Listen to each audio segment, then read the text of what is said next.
Salut à toi, salut à tous et bienvenue dans ce nouvel épisode de Laughing Soul Chronicle. J'espère que tu vas bien. Au vu du titre, ça va être un sujet un peu délicat aujourd'hui, donc je vais déjà, je pense, balancer les trigger warnings. On va parler de mort, on va parler de dépression, de santé mentale, d'anxiété, de sujets un peu deep aujourd'hui, mais en réalité, il y a quand même une idée derrière. Je me suis pas vraiment réveillée ce matin en me disant: «Et tiens, si je parlais de la mort?» Pas du tout, vraiment.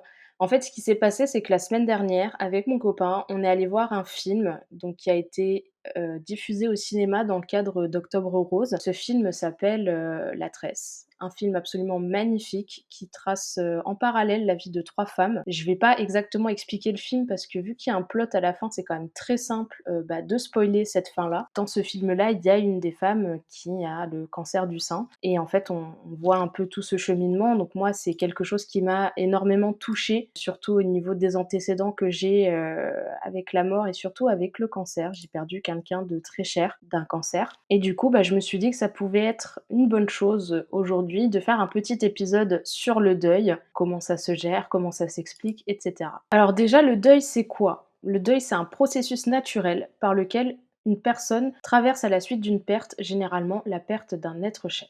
Ça peut survenir après d'autres types de pertes importantes, comme celle d'un emploi, la fin d'une relation, qu'elle soit amicale ou amoureuse, ou même des transitions de vie qui sont significatives. Sous-entendu, vous passez par le deuil de votre ancienne vie. Sur le plan psychologique, c'est un mécanisme de défense pour intégrer et accepter la réalité de la perte. On dit qu'il y a 5 étapes au deuil, donc c'est un modèle bien connu des étapes du deuil qui est proposé par la psychiatre Elisabeth Kubler-Ross. C'est pas forcément un chemin nécessaire et linéaire, dans le sens où on est tous différents et on réagit tous d'une façon différente au deuil et aux épreuves de la vie en général. Toutes les personnes passent globalement par les étapes sans forcément les passer dans l'ordre. On a en premier le déni, donc c'est le refus de la réalité de la perte, c'est une manière de se protéger, on ne veut pas voir ce qui s'est passé. Ensuite la colère, où là, en fait, le corps et l'esprit surtout expriment la frustration et le sentiment d'injustice par rapport à la perte. Le marchandage, donc là, c'est une tentative de trouver des solutions pour éviter ou retarder la perte, et parfois même on négocie mentalement. La dépression, donc ça, c'est le sentiment de tristesse profonde, de vide et de désespoir. Et ensuite, on a l'acceptation, c'est l'intégration de la réalité de la perte, et ça permet à ce moment-là de commencer à guérir. Les étapes, elles peuvent s'entrecroiser sur des durées variables, et le processus de deuil, il est unique pour chaque individu. Ça, c'est hyper important à garder à l'esprit. On est vraiment tous différents de ce côté-là. Ensuite, on parle de 2 types de deuil différents, le deuil simple et le deuil complexe. Le deuil simple ou le deuil normal, ça correspond à une réaction émotionnelle attendue face à une perte. Ça peut prendre un peu de temps, mais une personne en deuil simple, elle finit par s'adapter à la nouvelle réalité, retrouver un fonctionnement quotidien et parvenir à vivre avec la perte. En général, ça peut durer quelques mois à plusieurs années, mais sans complications majeures. La deuxième, le deuil complexe ou pathologique, c'est parfois appelé le deuil prolongé. Il survient quand la personne n'arrive pas à surmonter la perte et que le processus de deuil reste bloqué. Ça peut se traduire par une incapacité à accepter la réalité, un sentiment de douleur émotionnelle intense et persistant, et une obsession autour de la personne décédée. Le deuil complexe, il dure plus longtemps que prévu et il peut entraîner des troubles psychologiques comme la dépression, l'anxiété ou des comportements autodestructeurs. Psychologiquement, le deuil, il implique un travail d'intégration émotionnelle. Il s'agit d'apprendre à vivre avec l'absence, tout en réorganisant sa vie intérieure. Ça peut inclure des moments de flashback sur les souvenirs, des rêves récurrents, une remise en question de ses propres croyances. Le deuil, il peut aussi affecter le corps au niveau fatigue et troubles du sommeil, et il peut influencer les comportements sociaux, tendance à s'isoler, difficulté à interagir avec les autres. Le deuil, c'est un processus universel, mais qui est vécu de façon unique par chacun. On va parler de ce qui se passe dans notre esprit lorsqu'on traverse une période de deuil et des différences entre un deuil simple et une réponse naturelle à la perte, et un deuil complexe quand la douleur persiste et devient difficile à surmonter. Donc évidemment, comme nous sommes sur mon podcast qui est aussi mon journal de bord de l'avancée de ma vie, je vais vous parler de 3 deuils que j'ai dû affronter ces dernières années, dont 2 qui sont arrivés l'année dernière ou en 2022, je sais plus, mais en tout cas 3 deuils distincts, donc un d'une personne qui est décédée, un deuil d'amitié et un deuil, de travail et de ma vie en général. Alors le premier deuil du coup, comme je faisais écho au début de ce podcast, concerne ma tante qui est décédée d'un cancer. Aujourd'hui, si j'arrive à en parler sans pleurer et de façon posée, c'est parce que le deuil, il était complexe, mais en tout cas aujourd'hui, il est fini. C'est quelque chose qui m'a handicapée et qui m'a vraiment, emprisonnée pendant longtemps parce que j'avais l'impression que plus rien n'avait de sens. J'avais vraiment cette phrase que je semblais un peu bateau à dire, à ma tante à chaque fois, c'était: «J'imagine pas un monde sans toi» et en fait, c'était un peu la réalité, c'est-à-dire qu'un monde sans elle, pour moi, ça n'existait pas. J'ai un peu perdu tous mes repères, c'est elle qui s'est occupée de moi. Avec mon cousin, on a grandi, ensemble, on a été un peu élevés ensemble, quand, elle s'occupait de moi et du coup, l'avoir perdue, c'est avoir perdu mon repère principal, en fait. C'est comme si ma mère était morte, quoi. Déjà que j'avais dû faire le deuil d'une mère parce qu'elle m'avait abandonnée, maintenant je perdais vraiment, le côté maternel. Ça a été très difficile à surmonter. Aujourd'hui, je suis assez contente de dire que ça va mieux et surtout, je pense que j'avais une peur, j'en parlais beaucoup avec mon psy, c'était une fois que le deuil sera terminé, j'aurais oublié la personne alors qu'en fait, c'est pas le cas. J'ai des photos, j'ai des vidéos où je peux encore entendre sa voix et tout ce dont, je peux me souvenir avec elle, toutes les choses qu'on a traversées ensemble, toutes les choses qu'on a vécues ensemble et tous ces souvenirs merveilleux, ils sont encore dans ma tête. Ça, c'est une phrase que mon père a beaucoup tendance à me dire: «Les souvenirs physiques, on s'en fout parce que ce que tu as dans la tête, on pourra jamais te l'enlever» et c'est vrai. En fait, on n'oublie jamais, ce qu'on a dans la tête et on un peu ce devoir de transmission qu'on fait depuis la nuit des temps, de se transmettre des connaissances ou quoi, ça passe aussi par là de dire, je pense que ça dépend aussi des croyances, au niveau, de la vie, de la mort et cetera, en passant par les religions, la spiritualité et tout ça. Moi, j'ai l'impression que quand on meurt, au final, on ne meurt pas vraiment tant que les gens continuent à penser à nous, au final. On vit dans chacune des personnes qu'on a touchées un jour dans notre vie, que ce soit au niveau d'un souvenir, au niveau d'une parole, au niveau d'un moment qu'on a vécu ensemble. On se disperse en petits fragments et on vit dans chacune des personnes qui se rappellent de nous, même après notre mort. Donc après, c'est très spirituel, tout le monde ne pense pas comme ça, mais moi, c'est quelque chose que j'aime à me dire. Je sais que ma tante, elle avait beaucoup tendance à me dire aussi que chaque fois que je serais triste ou que je saurais pas si je suis sur la bonne voie ou pas, elle enverrait un papillon et en fait, c'est après encore une fois, c'est spirituel, on y croit ou on n'y croit pas, mais moi, je sais qu'à chaque fois, c'est ce qui est arrivé, j'ai toujours vu un papillon et ça me fera toujours penser à elle. Donc du coup, ce deuil-là, il a été compliqué parce que je l'ai traversé pendant 3, 4 ans sans forcément réussir à trop m'en détacher. Aujourd'hui, d'y être arrivée et de pouvoir donner un nom sur ce deuil-là qui a été difficile, donc qui est un deuil complexe finalement, ça m'a aidée à passer outre et surtout, à me dire que oui, ça peut être difficile. Je pense qu'on se rend pas compte aujourd'hui en 2024, mais même à l'époque où elle est décédée en 2020, on n'était pas autant et même aujourd'hui, on n'est plus autant, exposés à la mort. C'est-à-dire qu'il y a un temps où, par exemple, un membre de la famille mourait, tous les membres de la famille le veillaient jusqu'à son enterrement. Aujourd'hui, on n'a plus trop cette tendance-là et en fait, on se prend un peu, entre guillemets, «la mort en pleine tête» dans le sens où, on passe de la nouvelle qui est annoncée au téléphone à une semaine plus tard dans une église avec le cercueil devant et en fait, on est obligé de se rendre compte que ça arrive et c'est assez violent. Alors qu'il y a une époque où justement il y avait vraiment ce côté on accompagne le défunt jusqu'à sa dernière demeure et on a le temps de se rendre compte, surtout on a le temps de vivre sa tristesse, on a le temps de partager avec les membres de sa famille qui sont aussi touchés par cette tristesse-là et aujourd'hui, c'est quelque chose qu'on n'a plus le temps et on n'a plus tendance à trop se rendre compte que la mort existe encore, que c'est aussi ça qui fait la beauté de la vie dans le sens où tout est éphémère. Si on fait une erreur, on peut recommencer, mais au contraire, on peut aussi se permettre de profiter de beaucoup plus de choses pour ne pas avoir de regrets plus tard. Mais en tout cas, on n'est plus autant exposé à la mort qu'on l'était avant et on se rend plus compte de ce qui arrive vraiment. Et moi, je pense que ce qui s'est passé il y a 4 ans, ça m'a vraiment, remis entre guillemets «les idées en place», même si le cheminement a été très long, de me rendre compte que la vie en fait, elle tient à rien. Je veux dire, ma tante est morte d'un cancer, mais moi demain je traverse la route, je peux me faire renverser par une voiture et ça se finit comme ça aussi. On est fragile en fait, mais c'est cette fragilité qui fait la beauté justement, de notre existence. Du coup, ce deuil-là, oui, ça a été compliqué. Aujourd'hui, ça va beaucoup mieux. Aujourd'hui, comme je dis, j'arrive à regarder des photos, des vidéos, plein de choses sans pleurer. Je suis très, très fière, de l'avancée que j'ai fait et ça nous amène du coup au deuxième deuil, qui concerne les deuils d'une personne, encore vivante. Parce que là, c'est compliqué dans le sens où la personne, à tout moment, vous pouvez la croiser, mais du jour au lendemain, vous êtes comme 2 inconnus. Du coup, moi, c'était avec mon ancienne, meilleure amie, qui je pense honnêtement, n'était pas une personne qui me convenait au niveau amical. Ça, c'est très compliqué à déceler, surtout très compliqué à comprendre quand on est jeune. J'ai lu d'ailleurs que, notre cortex préfrontal, il était développé entièrement après 25 ans et c'est-à-dire qu'à ce moment-là, on est plus apte à prendre des décisions rationnelles et importantes et surtout en connaissance de tous les risques et en fait, on a moins tendance à aller regretter un choix qu'on a fait, en tout cas après 25 ans. Et ce qui est drôle, c'est que cette amitié-là, elle s'est terminée justement, j'avais 25 ans. Bah, en fait, ça s'est terminé à cause d'un truc stupide à la base, mais moi, ça m'a permis aussi de dire toutes les choses qui allaient pas et surtout, de prendre conscience qu'en fait, en amitié aussi, il faut faire attention aux personnes dont on s'entoure.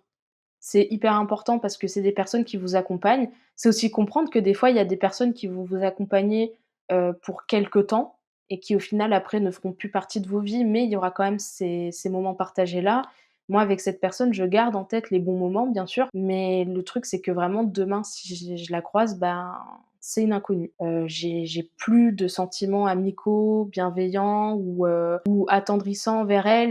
C'est une inconnue, en fait. C'est une personne random que je pourrais croiser dans la rue, je la vois une fois et on n'en parle plus. Enfin, ça me fait plus rien, en fait. Et ça, c'était important aussi à traverser, je pense, à l'âge où je traverse, parce que cette amitié, finalement, c'est moi qui y ai mis fin. Au vu de la dispute et des mots qui ont été dits, pour moi, c'était juste impossible de continuer à avoir une personne comme ça, dans mon entourage.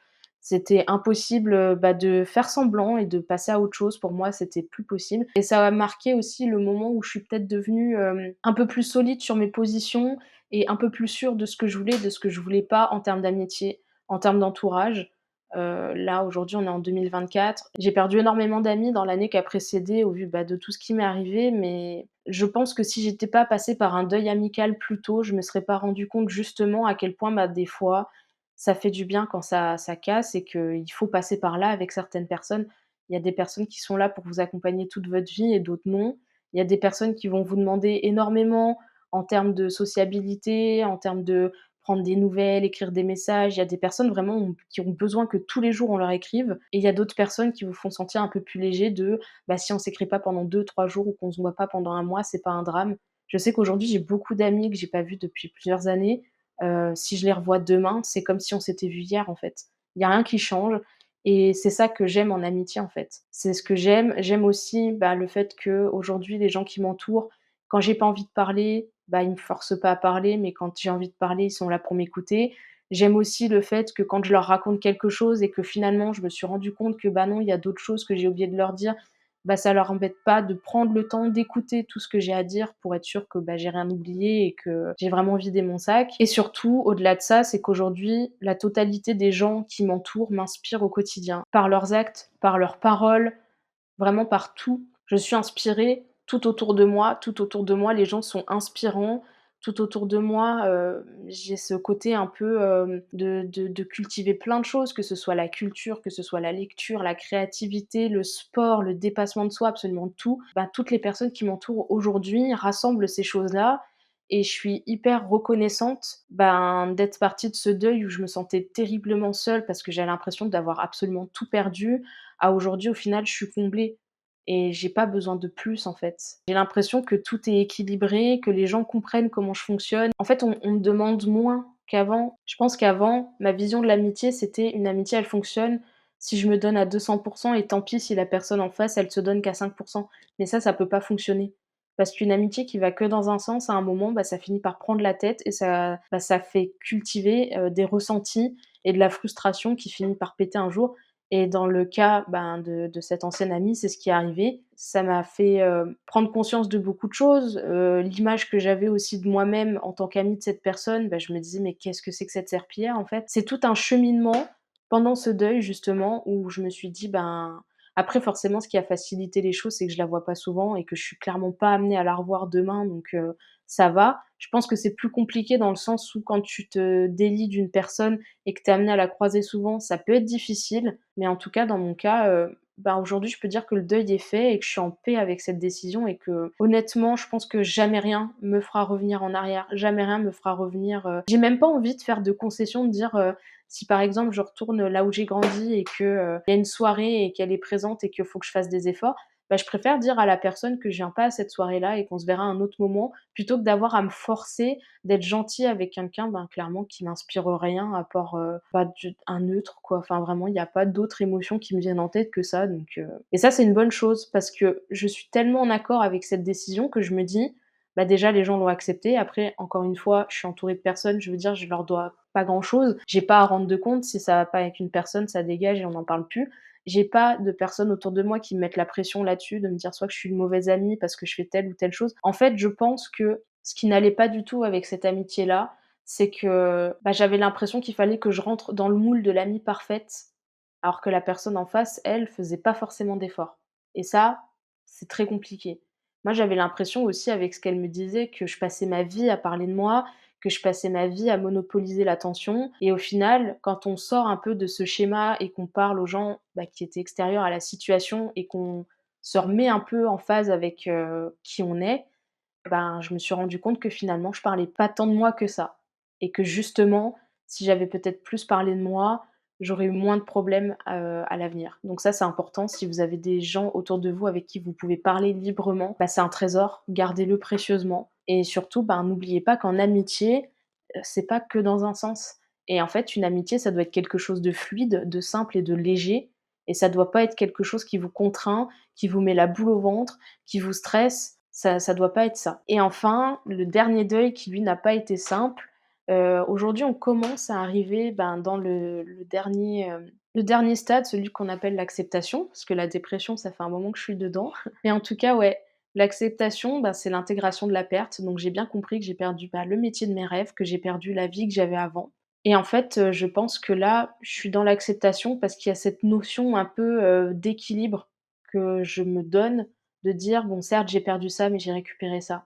En fait, je vois par exemple, bah, j'ai perdu, je dirais pas que j'avais un corps de rêve avant, mais en tout cas j'étais très contente de la personne que j'étais physiquement. J'ai perdu ça, clairement, c'est une des choses que j'ai perdues parce que, ben, maintenant je mange 3 repas par jour. Pendant un moment, j'ai été très sédentaire parce que, ben, beaucoup trop fatiguée pour faire quoi que ce soit. Là maintenant, je refais du sport tous les jours, donc ça commence à aller un peu mieux. Mais en tout cas, bah, j'ai perdu, bah, ce corps-là pour lequel j'avais travaillé parce que c'est de l'entretien, mine de rien, c'est quand même pas rien. Donc ça, c'est une des choses que j'ai perdues, mais que j'ai acceptées parce qu'en fait, à quoi bon avoir un corps qu'on aime et qui rentre dans un standard si la santé mentale ne suit pas et surtout si ce corps est malade?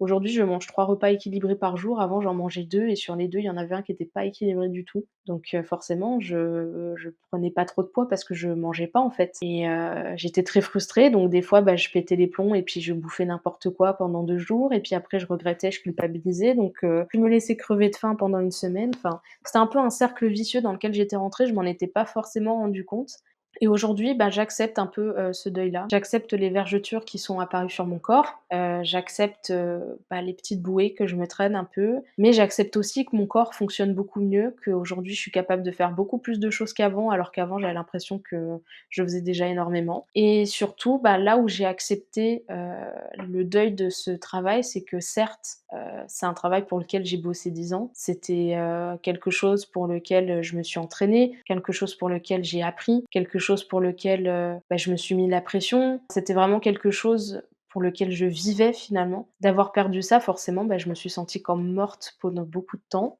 Après avec beaucoup d'aide, au niveau de l'entourage, mais aussi de personnes extérieures qui m'ont aidée, je commence à entrevoir un peu, un nouveau chemin que j'aurais pas forcément, soupçonné avant, alors que pourtant, bah, c'était quelque chose que j'avais l'habitude de faire depuis très longtemps et au final, l'acceptation, ça va par, bah, aujourd'hui, je dors assez, je mange assez, je fais assez de sport, je suis assez stimulée au niveau intellectuel et surtout, ben, j'arbore un nouveau mode de vie, je sais que mes potes, ils aiment bien appeler ça la slow life, mais c'est réel, c'est tellement bien la slow life, c'est tellement bien de prendre son temps, de plus être dans le rush comme je pouvais l'être avant, de plus mettre, la pression à mon corps comme je pouvais le faire avant, de plus mettre la pression à mon esprit surtout et tout ça, bah, ça fait du bien. Je prends plaisir maintenant à lire pendant 1 ou 2 heures alors que je lisais plus avant. Je prends plaisir à manger pendant 1 heure et demie alors qu'avant il fallait que ce soit fait en 15 minutes et je prends plaisir à prendre soin de mon corps. Cheminement pour arrêter la cigarette par exemple, c'est un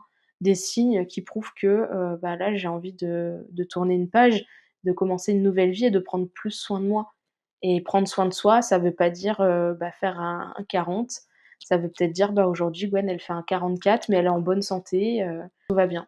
Donc voilà, c'était un peu les deuils que j'ai dû traverser. J'espère que ça aidera des personnes, j'espère que ça aura parlé à des personnes surtout, parce que, bah, je sais très bien que le mois d'octobre avec la Toussaint qui approche, c'est compliqué. Honorer ses morts, c'est compliqué et honorer aussi, ben, ce qu'on a perdu, ça peut être difficile, mais je pense qu'il faut pas oublier d'être, reconnaissant pour les moments qu'on a eus, d'être reconnaissant pour ce qu'on a vécu, parce que ça a existé et ça existera toujours.